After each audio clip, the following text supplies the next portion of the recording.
for stopping people. I mean, the lowest level of evidence the government has to have is articulable suspicion, meaning some suspicion that they can articulate, which they must indeed state and articulate.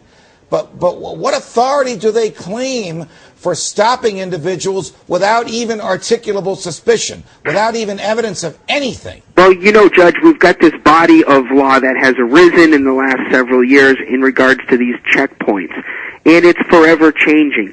But from what I can tell, right down by the border, with all the issues in terms of illegal immigration, I can almost say that there is no such thing as an unreasonable stop, and there is no such thing as an unreasonable search. I mean, we're very close to that.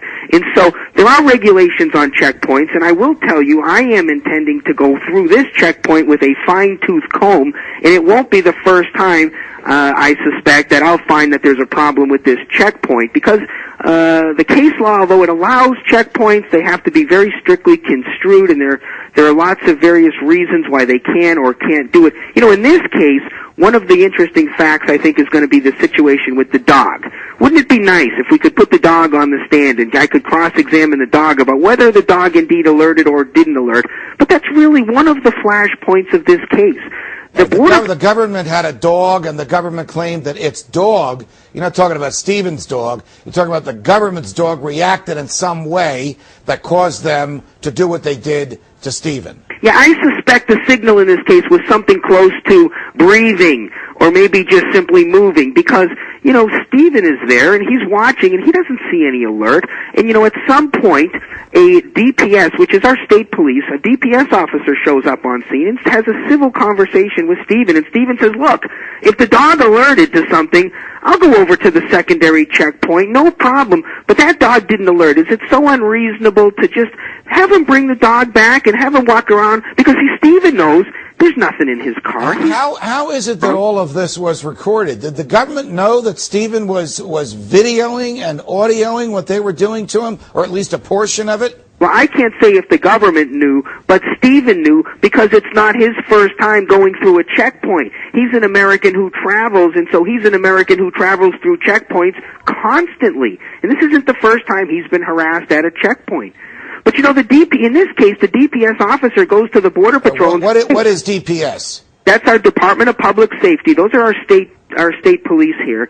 And they go to the Border Patrol and say, hey, why don't you just bring the dog back and walk the thing around the car? And if it alerts, this whole thing will be over. And, you know, the Border Patrol can't be bothered to do that. Their position is, no, we say there was an alert, and you should accept that there was an alert, and therefore he should have to go to the secondary check. As I heard the language from one of the agents, it was truly Soviet-like, or even East Germany-like. I'm not sure which is worse. He pretty much said to Stephen, you have to prove to us that you're not carrying any contraband or committing any crime. Stephen, our hat is off to you. Let me say this. The camera is the new gun.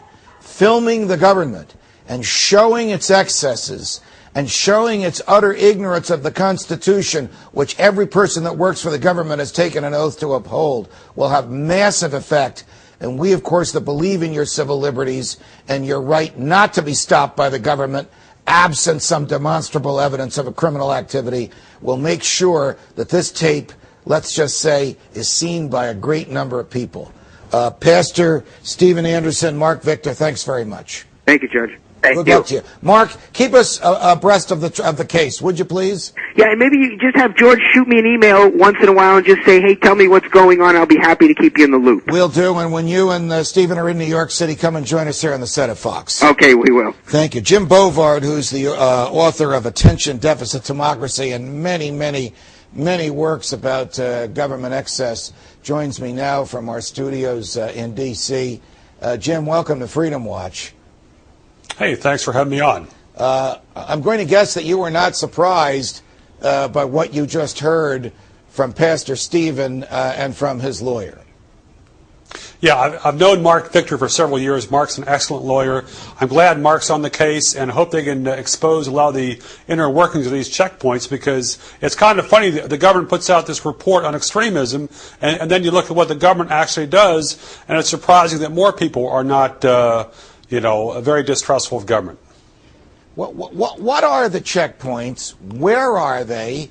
What are they looking for? And what conceivable, lawful, constitutional authority could there be for them? Well, the checkpoints are going further and further inland right now. The ACLU is referred to a constitution-free zone of inside the border, I think around 100 miles. And the ACLU points out that most Americans will live inside that zone. This is typical of how the government is constantly creating one new legal pretext after another to nullify the Constitution. And the government concocts these legal doctrines, and all of a sudden the government can go to court and claim that the Constitution doesn't apply because A, B, C, D. And unfortunately, judges have rolled over for this so far. I wonder if the decision by the U.S. Supreme Court yesterday, with a surprising combination of liberals and conservatives, saying that the government can no longer go in the trunk of a car now as long as you are not able to destroy or take away what's in the trunk of the car without a search warrant, would have an effect on this. Now, I live in New Jersey. You know I was a judge in New Jersey. In New Jersey, we have had for many years, there's a lot of good things about New Jersey and bad things about it. One of the good things is we have had state law in New Jersey that prohibits state and federal, purports to prohibit federal authorities from going into the trunk of a car without a search warrant. From and after yesterday, that's now the law of the land. Might that materially interfere with these thugs who beat up Stephen and who are conducting these checkpoints throughout the country? Well, I certainly hope it would, but there have been a lot of Supreme Court decisions I thought would put a leash on federal law enforcement, and they usually haven't done that. But it is encouraging the court did this. It's great the court recognizes that simply because a person has some minor traffic violation, they have not waived all their constitutional rights, which is what the law of the land has been for the last quarter century with how law enforcement has interpreted earlier Supreme Court decisions. Enforcement interpreted a famous case called New York versus Belton, that if you didn't have your seatbelt on, they could rip apart the back seat and go into the trunk and take off the tires and look for anything that they might be able to find. And the Supreme Court indicated yesterday that that's no longer the case. If they have reason to go inside the trunk, let them state that reason under oath to a judge, which they never want to do because they can't even say what the reason is. And if the judge thinks there's probable cause, then the judge will authorize them to go into the car. Switching gears. My guess is that you probably read the torture memos authored by now Judge Bybee and by Stephen Bradbury, the ones that were released about 3 or 4 days ago by the Justice Department. Yes. Yeah, and it's fascinating to put that in the context of the DHS memo that came out about right-wing extremism. Because 5 years ago, if someone said that U.S. government agents were torturing people, that person would have been labeled paranoid, and they might have been called a traitor. And here we have, in the government's own words, all these basically legally devious concoctions to justify barbaric treatment.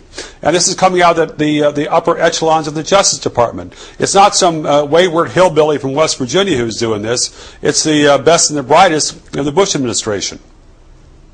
I've had many conversations with a lot of my conservative Republican friends who've been outraged by the DHS report. And just for the record, Jim, even though you know this, the Secretary of the Department of Homeland Security and I are not related. There are very, very few things on which she and I agree. It's just the same last name. I've kiddingly said, I got to talk to my cousin, but we are not related at all.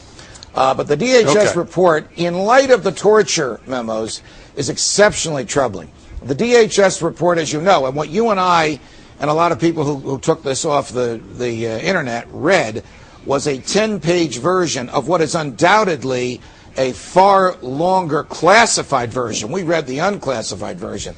But it basically says the government has to look out for skinheads and racists who might cause violence. And in that same category are the following people: right-to-lifers, defenders of the Second Amendment, people concerned about immigration, returning veterans, and people concerned about the size, scope, power, wealth, and taxing authorities of the federal government. Now, a lot of my conservative Republican friends have said, well, how can they monitor us? How could they possibly know who's right to life, who's pro-gun, who's worried about the scope of the First Amendment. And I have reminded them